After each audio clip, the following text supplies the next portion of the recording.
এই গানটো দাদাই ৰেকৰ্ড কৰি কিনে অমিতক পঠাইছিলে, মানে মোৰ হাজবেণ্ডক পঠাইছিলে। তো সিদিনা মই নতুন সৰু এটা বক্স কিনিছো, এনে ঘৰত গান বজাব বুলি ভাবিছো। তেতিয়া অমিত ব্লুটুথটো কানেক্ট কৰি পেলাই গানটো বজাই আছে। মই কলো গানটো ইমান ধুনীয়া, কোনে গাইছে গানটো, চাবাচোন দিব নেকি মোক গানটো গাম বুলি।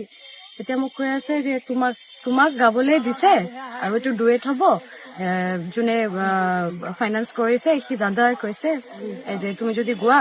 মই কলো কিয় নাগাও, জুবিনদাৰ নামত গান লিখিছে, জুবিনদাৰ কাৰণে লিখিছে। আৰু চবতকে ডাঙৰ কথা, মই যোৱা বছৰ প্ৰথমবাৰ বিহু কৰিছো আৰু মানে এই বছৰ দাদা নাই। এইটোতো কেতিয়াও আমিতো কেতিয়াও ভবা নাছিলো যে ইমান সোনকালে দাদা আমাক এৰি যাব বুলি। এয়া বছৰ দাদা নাই, দাদাৰ অবিহনে বিহু কেনেকে হব পাৰে। এই টপিকৰ ওপৰত যদি এটা গান হয় কিয় নাগাও। আৰু দাদাৰ মানে যতে দাদাৰ কথা আহিছে তাতেতো পইচা পাতিৰ কথা একো নাহে।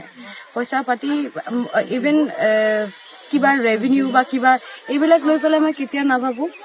কাৰণ অসমবাসী ৰাইজৰ কিছুমান ৰাইজৰ এটা কথা আছে যে মোৰ নিজৰ গান নাই বুলি কৈ থাকে, কিন্তু মই সদায় এইটোৱে বিচাৰো যে আপোনালোকে দাদাৰ গান মই মঞ্চত পৰিবেশন কৰি কাৰণেই, মানে মই কৰো কাৰণেই আপোনালোকে মোক মৰম দিছে।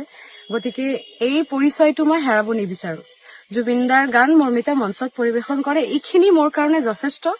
মই এইটো কেতিয়াও নিবিচাৰো যে বেলেগ কিবা কৰি নিজৰ বেলেগ পৰিচয় বনাব বিচাৰো। কাৰণ জুবিনদাৰ কাৰণে যিটো আখ্যা মই পাইছো, আপোনালোকে বংগ কন্যা বুলি কয় বা জুবিনৰ গান গাই থকা ছোৱালীজনী এইজনী, এইটোৱে মোৰ কাৰণে ডাঙৰ। আপোনালোকে এনেকেই মৰম বজাই ৰাখিব।